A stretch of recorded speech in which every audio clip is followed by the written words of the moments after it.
कहाँ जाई जे कहाँ जाई। हमें बच्चा के हमरा चोट लागल के का बोले बच्चा मर गई। अब बाबूजी बारन तो अस्पताल में भर्ती भइल बारन, उनकर खुट्टा टूट गइल बा, डार कमर टूट गइल बा। अब हमनी के शरण नहीं के, कहीं खाना बनावे के जगह नहीं के, कहीं सूते के जगह नहीं के। ऐसा मुसीबत कोई भाई के अल्लाह ना दे। अब अपने लोगन के मदद कर लोगन, हमने के अपना बाप भाई के समारत निशान, हमने के दुनिया के पैसा के हमने के कुछ निशान नहीं के। हमने हमारे बाप भाई अलगे गिरता, मतारी बाप दुनिया मतारी तो रा गईली, बाप मगर बाप हॉस्पिटल में, बाप घरे में रहनी सन, देवाल देह पर गिर गए। बेटा हमारे एगो घर में रहे, हमारे ससुर घर में रहलन, वही घर में हमारे बेटो दबा गए, चौकी पर से हमारे ससुर दबा गए। आदरणीय दर्शकबिंद, अखन बारा जिला के पुरनिया गाँव में वार्ड नंबर 6 में अखन हम सब देखा आयल छी जे वास्तव में जे अन्हर बिहाड़ि आयल रहे 17 गते के साँझ में, तई में जे परिवार सब जिनकर परिवार के सदस्य सब आब नहीं रहले, वही परिवार सब जे अपन सदस्य सबके मिसिंग कर रहल छथिन, ओहन आदमी सबसे जिनकर घर सब टूट गेल छै, वही व्यक्ति सबके किछु खास व्यक्ति सबके अखन हम सब देखब आ बातचीत करब। लड़का के एगो दूगो लड़का के एगो मुड़ी फूट गल, एगो लड़का के दबा गए रहे न, दबा गए रहे तो मर गए। 6 बरस के लड़का लखा मर गए। आ समझी के हमरा है डाँट टूट गल बा, आ हई छटक गल, प्लास्टर भल बा अस्पताल में। आ लड़का के 6 बरस के लड़का मर गल। आ लड़कोरी पड़ल बा न, तो ओकरा खाएला आ ओकरा खाली ओकट बकट सामान आवता न, तो सब लड़कोरी के दूध होई, दूध वाला सामान खाई, भात दाल खाई, दूध वाला सामान खाई, तब लड़कोरी के दूध होई, ताकत होई। तो लड़कोरी तो वही लगा घर में बैठल बा, रुअत लड़का के थी के मारे हेड का मारे, आ घर में सब बैठल बानी सन के रुआ धोत बानी सन। और सामान ना होता तब उन्हें सुनई लोग तान लेता, निमन निमन लोग आई लोग तो घर में रोता धोता अपना लड़का के देखता। घरे में रहनी सन, देवाल देह पर गिर गए। बेटा हमारे एगो घर में रहे, हमारे ससुर घर में रहलन, वही घर में हमारे बेटो दबा गए, चौकी पर से हमारे ससुर दबा गए। हमारे बेटा दबा गए तो बेहोश हो गए, वैसे बोलत बोलत को ना बोलल तो ले गए लोग मेडिकल में। मेडिकल में गल तो दवाई वही भल तो मर गए। फैयाज ससुर के नाम मंजूर मियां अंसारी, तो बाड़न मेडिकल में उनकर अथी भल बाटे, गोड़ टूट गल बा, डाँट टूट गल बा, दवाई भी तो निमन नहीं के बुझात। हम बच्चे बाटे तो रुआ 21 दिन के बच्चे बाटे, डिब्बा के दूध पिया ताटे, दूध ना हो तो से ई घर जे टूट गेल छै, ओहि घर में ई सब आदमी पिछा गेल छलखिन। इनका घर के कतेको आदमी बड़ी मुश्किल से अपन जान बचेने छथिन। तो ओहिमे एगो बच्चा जे छलै 6 साल के, से बच्चा वही घर में दबा के मर गेल। घरे में रहनी सन, आनी आवे तो बाहर निकली से तो बाहर से भीतर ठेल के कह देलक, बस गिर गल देवाल वाल, तो ओहिमे दबा गई सन सब। तो एगो बच्चा मर गए, एगो ससुर अस्पताल में बड़न, आ एक आदमी के मुड़ी फूटल तो ठीक हो गल बड़न, तो आयल बड़न। आज 3 दिन भल मृत्यु भैल बच्चा के। उनकर हमारे दियादिन है, उनकर बच्चा रहे। बहुत मुसीबत पड़ गई बाटे, घर द्वार सब तो उड़ा भी लागल बा, कुछ नहीं खेलने। कोई सहयोग करला, कोनो सहयोग अखन धरि कुछ अभी सहयोग नहीं कि ये है चाउ चाउ बिस्कुट टिस्कुट आवत है, ये सब बाचिलर कोरी बापा पर दिन के, एकरा ला कुछ नहीं के सहयोग करत। दूध चाही नु बच्चा के केंगन हो गल बा, ले करनी से दवाई करावे, ये सब सहयोग चाहिए हमने के। ई जे देखलिए अपने सब दृश्य से कते दुख लागा वाला दृश्य छै। एक आदमी देखी छी घर परिवार के अवस्था एहन भ गेलै, एक तो आदमी के आर्थिक अवस्था ओते बढ़िया नहीं छलै जे आदमी तुरंत कोनो व्यवस्था क लेत। आदमी बात भ गेलै जहन घर खसि पड़लै, जहन बच्चा मरि गेलै, जहन परिवार के दोसर सदस्य सब जे छै से पूरे आदमी तहस नहस अवस्था में छै, अपन जान बड़ी मुश्किल से बचेने छै लोग सब। एहन अवस्था में से एगो बच्चा के दूध केना पिएतै आदमी सब, आ कोन तरह दवाई करते से हो एगो चिंता के विषय तो लोग के बनल छै। अखन धरि कोनो सहयोग कतौ से खास सहयोग नहीं आयल छै। पूरा घर हमनी के खत्म नाश हो गई, लड़का भी मर गई, बच्ची के डाँट टूट गई, कोनो राहत आयल हमनी के ना मिलल। आवे खतरा बहुत आई, लेकिन हमनी के ना मिलल, बिचवनिए लोग ले लेलक। ये हमनी के वार्ड के अध्यक्ष बा, कौनो चाल चुल ना कैलक। जे वोट देता ओकरे के लिए के दिवावता, जे वोट नहीं के दिले ओकरा के कुछो चाल चुल नहीं कैले सर। हमनी के कहे कि ये कुछ नुकसानी कथी सब भ गेल? नुकसानी कुछो नहीं के भर सकल सर। सब चीज़ खत्म हो गई। वो तो 1 मिनट आयल सर, 1 मिनट में सब चीज़ खत्म हो गई। आदमी दबाइल हमने निकाले में लागनी सन। बाप के डांड टूट गई, बेटा मर गई तो काल माटी दे के अनी सन। ओ ला हमने के कोनो राहत नहीं के, कौनो ऐसा राहत नहीं के जे हाँ आइल बा, बहुत आइल बा, लेकिन हमनी के नहीं मिले सकल। बिचवनिए लोग ले लेता, नेता लोग बड़का बड़का लोग आके हम बांट देम, लेकिन कुछो मिलल नहीं के। देखी ना हो बच्चा बाटे दूध बेकर तड़पता, कौनो चीज़ हमनी के नहीं मिले सकल आज तक, ए बेर तक। उहे कहीं कहीं के अपना हाथ से आके देता कैंप में, उहे भर मिलल बा, दोसर कौनो हमनी के नहीं मिलल। खाना पकावत रहनी सन, बच्चा सके एकोरी खाना देते रही, एकोरी बनावत रहनी। हमार बाबूजी आके अब घर में घुसलन एगो बच्चा के लेके, ताले में उखड़ गल झपटे में। ऐसा तूफान आयल कि हमने के कोई शक न चला। घर में लौके ना, जब पूरा देह पर गिरे लागल तब घर में से निकल तनी तले ने पत्थल थूरे लागल। अब पत्थल गिरे लागल तब केनू गाछ गिरे लागल, पौल गिरे लागल, तार लाइन के गिर गई। अब हमारा सके केनू रास्ता न निकले जे हम भागी, कहाँ जाई जे कहाँ जाई। ओमे बच्चा के हमरा चोट लागल कि का वाले बच्चा मर गई। अब बाबूजी बारन तो अस्पताल में भर्ती भइल बारन, उनकर खुट्टा टूट गइल बा, डाँड़ कमर टूट गइल बा। अब हमनी के शरण नहीं के, कहीं खाना बनावे के जगह नहीं के, कहीं सूते के जगह नहीं के। आनी पथल के दिन आ गइल। अब बताई लोगन जे हमनी कहाँ रही सन। अब हमनी के सुरक्षा अपने लोगन करम। हम तो गरीब बानी, न खेत बाड़ी बा, पहुँचा के असरा बा, 2 रुपया कमाता नहीं। वही में व्यक्ति 20-30 व्यक्ति बानी सन, सब कोई खाता नहीं। में कर कुटुम पर सब लोग बा। अब कहाँ जाए? हमनी अपना ससुरा रहनी सन, हमार बा भाई फोन कैलक, हमनी आईनी सन। बा भाई के देख के कोनो शरण नहीं खे। अब अपने लोगन मदद करी लोगन चाहे ना करी लोगन। अब तो अपने लोगन के समस्या बा, गाछ गिर गल, पोल गिर गल, बाप अब कोनो जी अब ठीक नहीं के जे हमार बाप जियन कि ना जियन। बा भाई के देख के हमनी के कुछ निमन नहीं के लगा। तो मनी अपना ससुर से आइल बनी सन। ऐसा मुसीबत कोई भाई के अल्लाह ना देस। अब अपने लोगन के मदद कर लोगन, हमनी के अपना बा भाई के समारत निशान। हमनी के दुनिया के पैसा के हमनी के कुछ निशान नहीं के। हमनी हमार बा भाई अलगे गिरता, मतारी बाप दुनिया, मतारी तो रा गईली, बाप मगर बाप हॉस्पिटल में, बाप 5-6 बरस के बाद 3 लाख लोग मर गई लोग।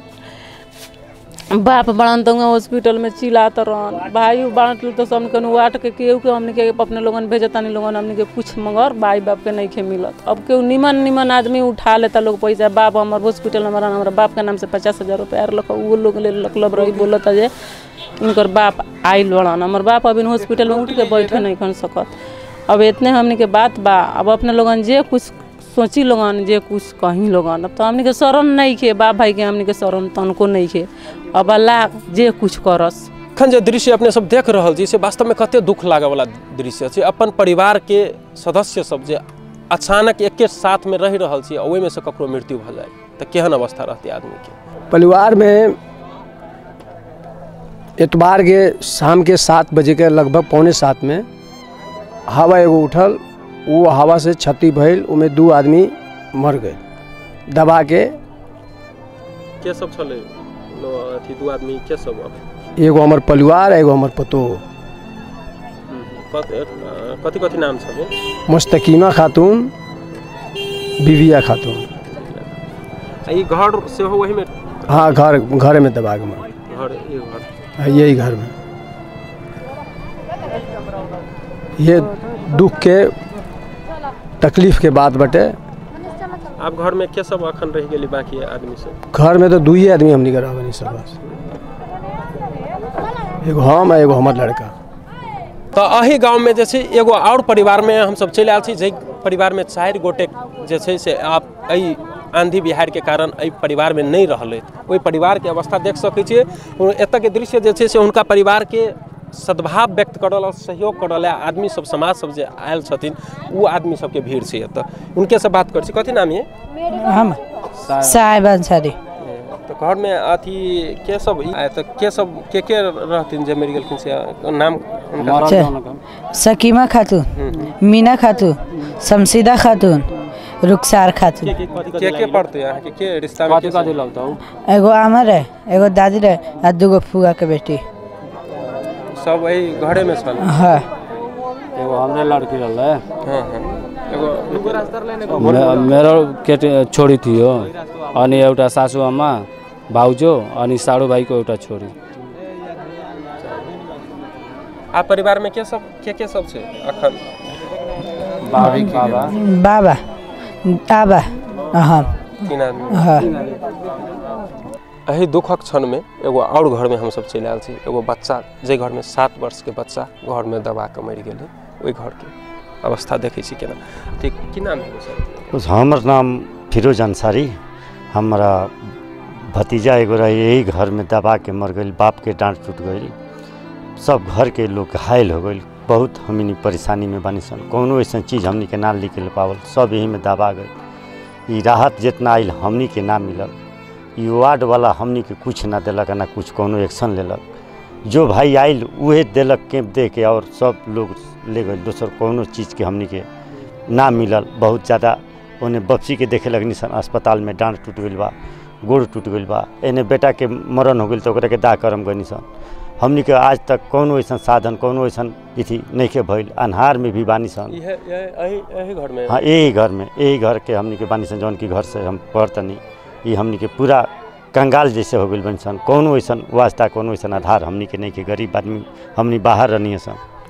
ये अन्हर बिहार के चपेट में एगो और परिवार, अही गाम के एकटा और परिवार चलि आयल छै जी। मंजूर आलम जी के परिवार जो देखी छी, मंजूर आलम जी के घर में अखन हम सब ठार छी। मंजूर आलम जी के 2 गो बेटी, एगो शबनम खातून जे 18 वर्ष के छलखिन, तहिना रूबी खातून 10 वर्ष के। ई दुनू एहि बिहार के चपेट में आबि गेला। आब उ सब नहीं रहला। ओहि में से उनकर जेठ बेटी जे शबनम खातून छलखिन, 18 वर्ष के बेटी, उनकर शादी के दिन, विवाह के दिन सेहो तय भऽ गेल छलै। आइए के दिन में उनकर विवाह सेहो छलै, लेकिन आब उ नहीं हेतै। सपना जे छै से सपने रह गेलै। पहले तो बाहर रहे, थोड़ा छोट छोट जब पत्थर पड़ल तो भागलक आदमी, जे घर में जाइए तो बच जाइए। जब घर में आदमी आयल समाइल तो बड़का बड़का पत्थर लागल पड़े, टाली फूट के गिरे लागल। तो अब उ सब एगो कोठरी में लुका गई, एगो हम एगो कोठरी में। बैग एको मिनट ना लगल, एक बेर झटके जैसे मरलक, पूरा सबको बैठा दिल। रूबी शबनम सब कत घरे में? हाँ सब कोई घर में। 9 आदमी रहे, जौन में तो 3 आदमी चौकी के भीतर घुस गए, और आदमी के घायल हो गए तो मेडिकल में बा। 3 आदमी भरना बा। परिवार में अखन के सब और के सब छे? यहाँ 3-4 आदमी बानी सर। उनका सबके के सब छथिन? उहे घाव चोट ये सब लागल बा, कटल बा, सब के कटि गेल सब आदमी। हां अब ओने बाहर से पत्थर गिरे, सौंसे आगी गिरे, आ उ सब आनी बहे, त लइका जाऊ त कहाँ जाऊ? सब घर में आके लुकैलक लोग चौकी के नीचे, बस सारा घरे ले बैठ गइलक लोग। अब एक सबनम दरे पर खत्म हो गए, 2 आदमी दरे पर मर गए। अब ओकरे शादी जो रात रहलक, हम शादी करे खतरा आज एक दिन शादी जराई। हां चौकी कंचा ढुकल नु घर में, जब ब्याह ढुकल त अन्हार हो गइल। बाहर को चौकी कंचा ढुकल, और चौकी पर रहे तो ना देखलक, अन्हार हो गइल त ना लौकल। और ऊपर से सब गिरल, बच्चा पागल दरे पर, वही में दोनों आदमी मर गए। एगो बेटी के तो डांड इतना न दर्द होती हो गइल बा, खड़े नहीं कियो खते। दामाद के मुड़ी में खून जम गइल बा, उ लोग के बहुत ज्यादा सीरियस हो गइल बा। अभी हॉस्पिटल में बा। चीजें और आ गइल, बर्तन भरे सब कुछ आ गइल। इतना गिलास आइले नहीं के पानी पिएला, सब चीज आ गइल। एगो गिलास नहीं के खाना खाए के को ना गैस ना मस्त कथि के पकाए के सारा खत्म। साथ नहीं के सरने नहीं, सब खत्म बा। बेटी जकर विवाह फिक्स भ गेल रहे छै, एगो मम्मी पापा के हमेशा ई शौक रहे छै जे अपन बेटी के विवाह करी। बेटी के विवाह एते बड़का बात होइ छै, से विवाह फिक्स भ गेल छलै आइए के दिन में। मुदा बेटिए नहीं रहलै तो विवाह कथी हेतै? घर जे छै से तबाह भ गेल छै। आदमी के खाना खाए के कत खाना बनेतै, कथी कोन गिलास में पानी पीतै, से एगो गिलास नहीं छै घर में। एहन अवस्था भ गेल छै परिवार के। सहयोग सर कोनो सहयोग कर कोई एली कि नहीं अंकल? सहयोग ये चावल ओल भुजा मिल जाए, चाउ नाश्ता पानी व्यवस्था होता है। हां तो देखली जे सहयोग के नाम पर जैसे से परिवार के कोनो खास ज्यादा सहयोग कहबी से अखन धरि कोनो प्राप्त नहीं भेल छै। जैसे एगो अथी होय, एगो खाए पिए वाला साधारण सहयोग जे छै से कतौ से आबि रहल छै। तो एहि परिवार के जे अवस्था देख रहल छी अपने सब, एहि गाम के 4 गो परिवार जाहिमे आदमी सब जे छलै से एकदम इम्पोर्टेंट छलै, आ उ सब आप जे छै से एहि चपेट में, अन्हर बिहार के चपेट में आबि गेलै। ओहि परिवार सबके अवस्था अपने सबके देखेलहुँ। एहन अवस्था छै जे आँखि से नोर खसि पड़त, लेकिन अब की करबै, दर्द छै, जिंदगी छै, आगा बढ़े पड़तै। तो एहिमे की छै, मानवता, हमरा अहाँ के आदमी के जे मानवता छै से जिंदा रखनाइ आ वो मानवता के देखेनाइ जरूरी छै। एक दोसर के दुख में ठाढ़ भेनाइ, एहिमे जे एहन विषय में कोनो राजनीतिक करऽ के बात नहीं छै, ये तो मानवता के बात छै। कोई आदमी यदि एहि के नाम पर राजनीतिक कर रहल छै, कुछ कर रहल छै, तो उ नहीं करऽ चाही। आ एक दोसर के सहयोग, एक दोसर के साथ में ठाढ़ भेनाइ, दुख के विपत के समय में ठाढ़ भेनाइ, उहे एगो सच्चा मानव छै आ मानवता छै। आ उहे एगो जे छै एकता जे छै से आदमी के हमेशा आगा बढ़बै छै। एतबी कहैत कैमरा पर्सन धीरज कर्ण के संग हम राजेश झराज, अपन टीवी।